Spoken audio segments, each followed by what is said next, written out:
良い子の皆様、おはようございます。なんだか先日、地元イタリアで、リアルトーマス案件を引き起こしちゃった、銀様でございます。前回まで私たちは、3回にわたって、スイス西部の山を走る地方鉄道、モントルー、オーベルラン、ベルノワ鉄道をご紹介してきました。山の中を駆ける列車に乗り、めでたく終点の、モントルーまで到着しましたので、次の動画は、新しいテーマに行こう、しようと考えていました。でもまだもう少し、MOB 鉄道のお話をさせていただきます。あの鉄道は、ただの観光路線に見えて、奥が深いからな。私たちの子猫ちゃんには、まだちょっとだけ、ダメ押しに食べてもらうぞ。前回の動画をアップした翌日の、12月23日の早朝、私と銀助は、愛さん、ちいちゃん3姉妹の家に踏み込み、彼女たちを叩き起こして、スイスに旅立ったのだった。いや、なんであの日にしちゃったのよ。だって、ゆくりの休みが取れる日だったから。23日はかなり忙しいよって、前に言ったよね。ドイツだと、列車が1年で一番混むと言ってもいいぐらいの日で、僕たち朝から仕事が入ってたんだけど、私たちの歌劇団と、ドイツ鉄道の仕事、どっちが大事なの？そりゃあ会社の方ですよ。あの日、何が起きていたのか、ご説明しましょう。ドイツの人は、12月24日、クリスマスイブから、年明けまでの間、家族で集まったり、地元に帰省して過ごします。しかも、2023年は、12月22日が金曜日、翌、23日が土曜日でしたので、22日の金曜日で、仕事納めになる人が多く、23日の土曜日に、帰省ラッシュのお客さんが集中したのです。鉄道では朝から、大きなキャリーケースを引いた人々でホームが溢れ、一日中大変な混雑になることが、前もって予測されていました。そんな日に、ゆっくりさんと銀ちゃんは、私と姉さんを、スイスに誘い出したんですよ。ということで、12月24日、クリスマスイブのスイスから、ご挨拶を申し上げます。イブに何やってんだ私ら。ゆっくり、正気になったら負けだ。今、私たちが向かっているのは、スイス中部の町、インターラーケンです。ラーケンというのは、湖の複数形。そして、インターが、間の、という意味で、名前の通り、東西に並んでいる、二つの湖に挟まれた場所です。私たちは、スイス国鉄の特急列車に乗り、西の、ブーン湖の湖畔を移動しています。間もなく到着する、インターラーケン東駅で、本日特集する列車に乗る予定ですが、あいにく乗り換え時間は、10分未満。あまり時間が取れませんので、これから何をするのか、前もって簡単にご説明しましょう。私たちはこれから、モントルー、オーベルラン、ベルノワ鉄道ご自慢の、新型観光列車、ゴールデンパスエクスプレスに乗車しようと思っているんです。前回までの動画では、その存在に触れつつも、ずっと乗れなかった列車でした。ゴールデンパスエクスプレスは、2022年末のダイヤ改正でデビューした、画期的な観光列車です。けれども足回りに、想定外の不具合が発覚したことにより、わずか3ヶ月で、臨時運休に追い込まれていました。その後、原因になった部分を回収して、2023年の6月に、運行を再開したものの、やはり故障が多く、突然運休になることが、よくあったのです。ですが最近は、新型車につきものの、初期不良も解消し、安定した運転を実施しているそうなので、3回目のチャレンジで、乗りに行くことにしました。実は僕たち、今まで、2回も MOB を訪れていたのですけれど、その度に目当ての観光列車が運休していて、がっかりしつつ、撤退していました。でも、3度目の正直という言葉があります。これを信じて、改めて、ゴールデンパスエクスプレスに乗るため、スイスまで出かけたのでした。2度あることは、3度あるって言葉もあるけど、T ちゃん、乗る前からフラグ立てるの、禁止。というわけで、間もなく、ゴールデンパスエクスプレスの始発駅、インターラーケン、東駅に到着です。あ、ゆっくり喜べ。今回は、奇跡が起きたっぽい。マジか、踊るぞ。時間がないんだから、降りる支度をしなさい。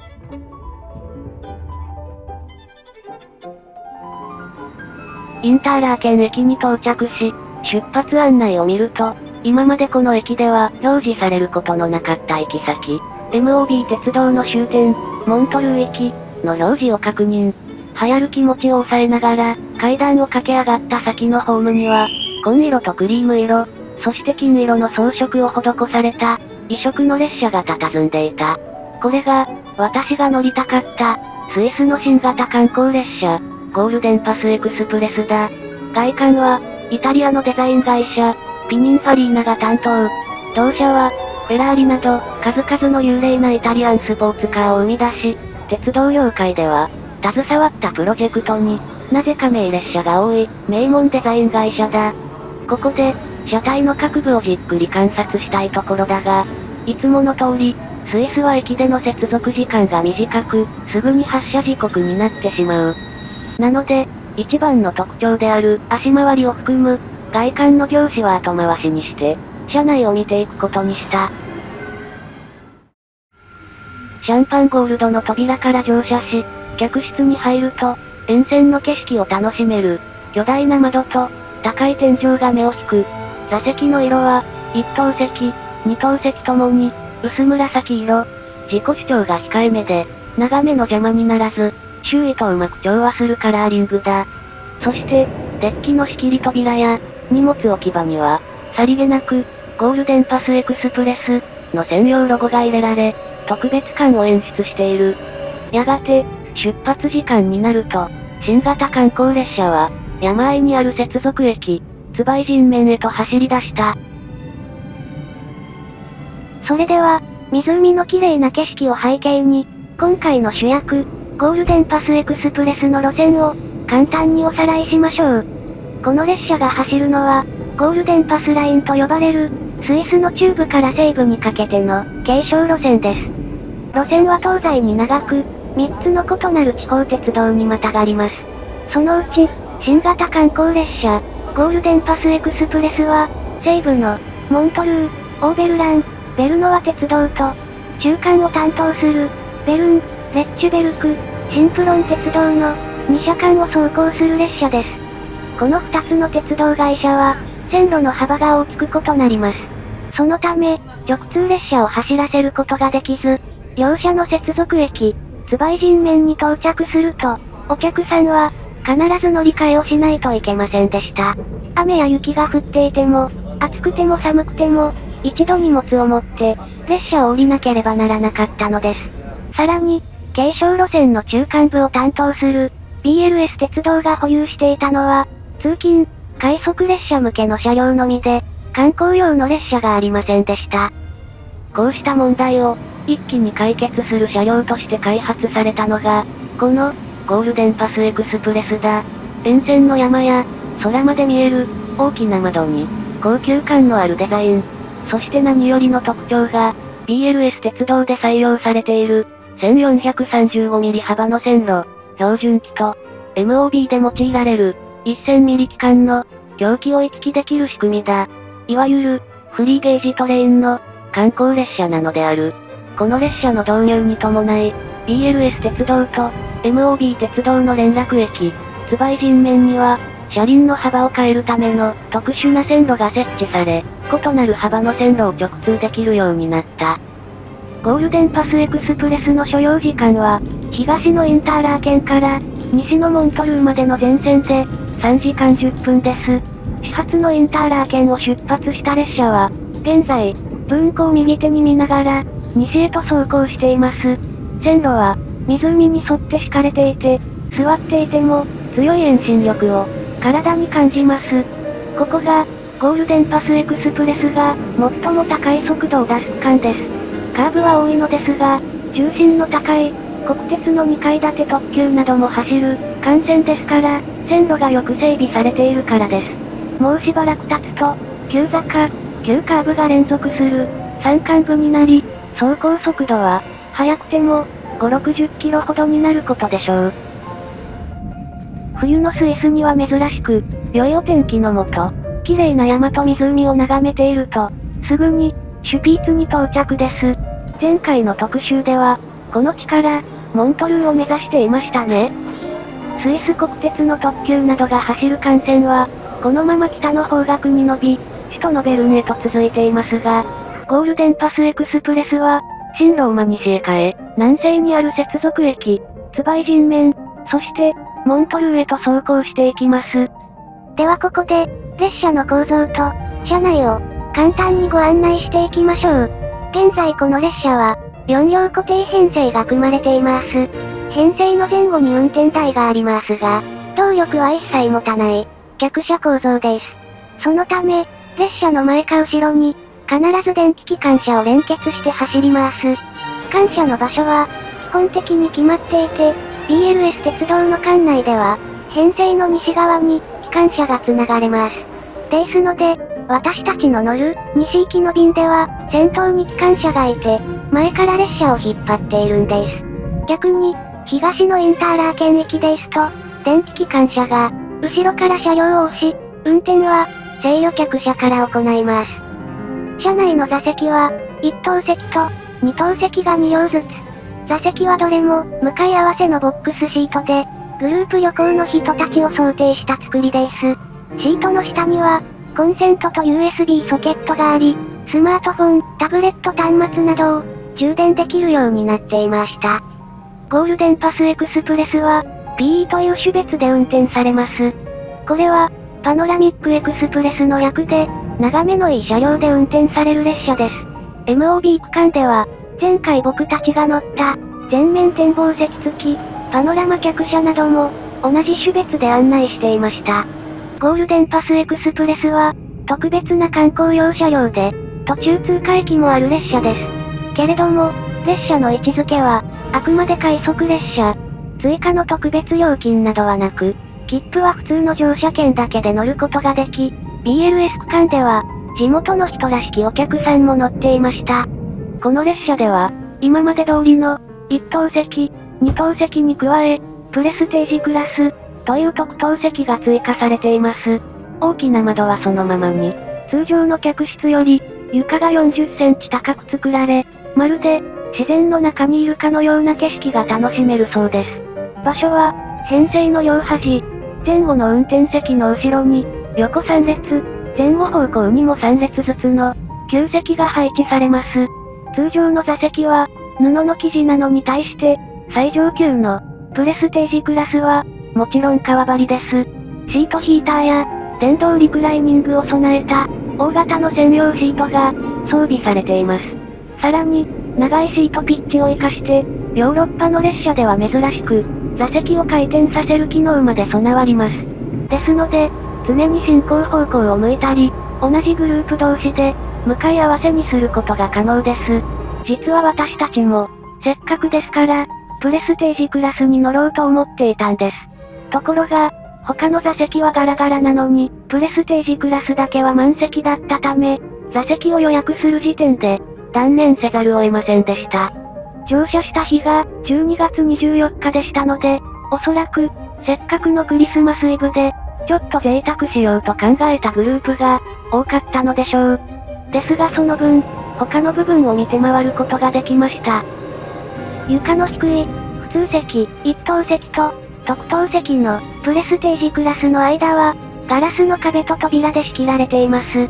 下半分を、半透明にすることで、後方客室からの目線を遮る、巧みなデザインです。また、意外な注意点もありました。列車の中に2両ある、一等席車両の間は、原則的に、通り抜けができないのです。ここには、簡易の調理室があり、車内で提供する、お食事の準備などをします。ですから、衛生管理の理由で、一般の乗客の立ち入りを禁じていたのでした。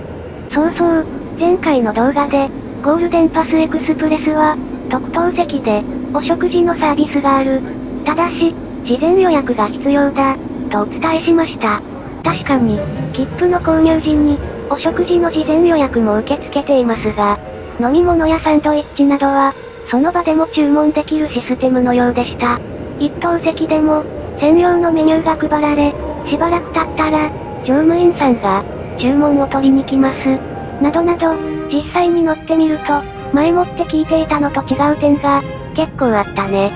やっぱり、現地に行ってみるって、大事ですな。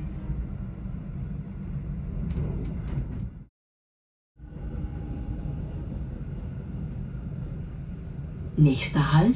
Zweisimmen, Spurwechselbahnhof。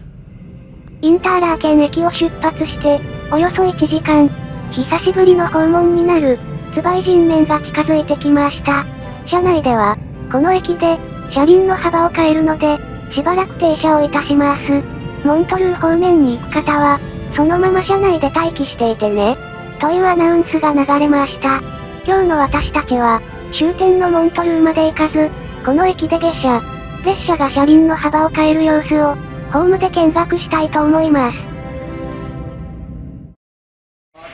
ゴールデンパスエクスプレスが駅に到着し、すぐにホームに降りると、早速列車の周りでは、作業員さんが、慌ただしく動き回っていました。そして、編成の先頭で、奇妙な点を発見します。この列車、車両の切り離しをしない、固定編成の部分は、現在のところ、4両です。ところが、4両の固定編成と、列車を引っ張る、電気機関車の間に、謎の中間客車が、1両連結されていたのです。ゴールデンパスエクスプレスは、ツバイ人面駅に到着すると、先頭の電気機関車ではなく、2両目にあたる、この中間客車の部分で、連結を切り離します。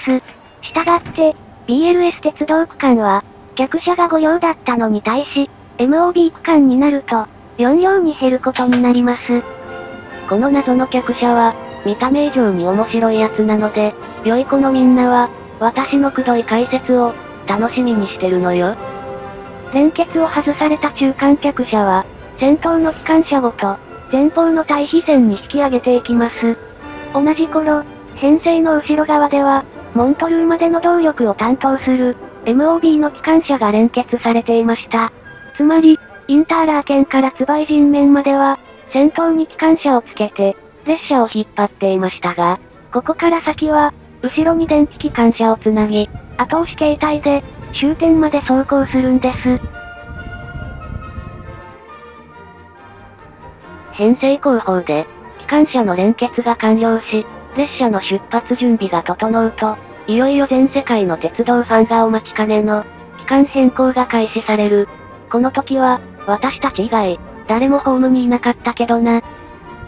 ツバイ人面から、モントルーまでの間、先頭車両となる、制御客車には、運転士が乗り込み、ヘッドライトも点灯している。それと同時に、期間変更装置の周りでは、大きな変化が起きていた。レールの左右にある、金網の床が、90度立ち上がったのである。一見、ただの点検口の蓋にしか見えない部分が展開する様子は、なんだか、SF や特撮の、宇宙戦か、秘密兵器の発信を思わせる動作だ。当然ながら、これはただの、かっこよさの演出ではない。この金網には、重要な役割が隠されていたのだ。それをお話しする前に、まずは、列車が、車輪の幅を変える動作を、ご覧いただこう。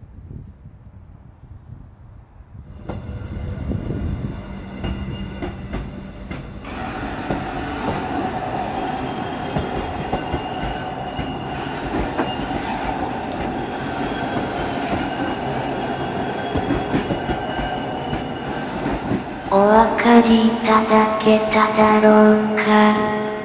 車輪の幅を変えるには、一度車体を持ち上げて、車輪をレールから離し、宙に浮かせる必要がある。先ほど、秘密基地のように、90度開いた、金網の正体は、車体を持ち上げるための、ガイドレールだったのである。改めて、蓋の内側をよく見ると、弓なりに湾曲した形状のレールがあり、車両の台車には、小さく外側に突き出た、突起が確認できる。通常走行時、この突起は、ホームや地上設備に干渉しないよう、内側に小さく折りたたまれているが、車輪の幅を変える際に展開し、ガイドレールに沿って、車体を持ち上げていたのだ。そしてこの部分には、もう一つ、密かな工夫があった。それは、車体を一旦支える部分が、小さい、ローラーになっているところだ。ガイドレールを使って車体を持ち上げ、車輪の幅を変える、という手法自体は、スペインで使われているフリーゲージトレイン、タルゴなども同様だ。だが、スペインで用いられている手法は、車輪の幅を変える際、固定式のフレームで、重量を受け持ち、そのまま強引に、レールの上を滑らせていた。この時、摩擦を少なくするため、レールには水をまき、騒音と部品の異常摩耗を減らしている。だがスイスでは、水をまく方法が使えない、機関変更装置がある。ツバイ人面は、山間部で、冬になると、間違いなく凍結してしまうからだ。そのため、ガイドレールと接触する部分を、回転する、ローラーにすることで、確実に車体を持ち上げつつ、スムーズな通過を実現していたのだ。なんて、一通り普通にお話ししていますけど、一連の動作を目の前で見たゆっくりさんは、興奮のあまり、ホームでブレイクダンスのような舞を踊るところでした。私が羽交い締めにして、やめさせましたけど。ところで、なんでいつも、面白い機械を見ると踊り出すの、自分でもわからん。さて、フリーゲージトレインの通過が完了すると、機関変更装置のガイドレールが閉じ、再び金網の床へと戻っていく。ツバイ人面で降りる、列車の乗客は少なく、機関車の連結や、切り離しに携わった作業員の皆さんも、仕事が終わるとともに、事務所に引き上げていった。鉄道ファンが注目する、一大イベントが終わり、列車が行ってしまった駅構内は、静かでゆったりした時間が流れます。帰りの列車までは、およそ2時間。私たちは、のんびりランチでも、と考えていたところ、いくつもの変なものを、ゆっくりさんが発見してしまいます。ということで、次回もツバイ人面で、ゴールデンパスエクスプレスの特集をしたいと思います。ここまで見てくださって、ありがとうございました。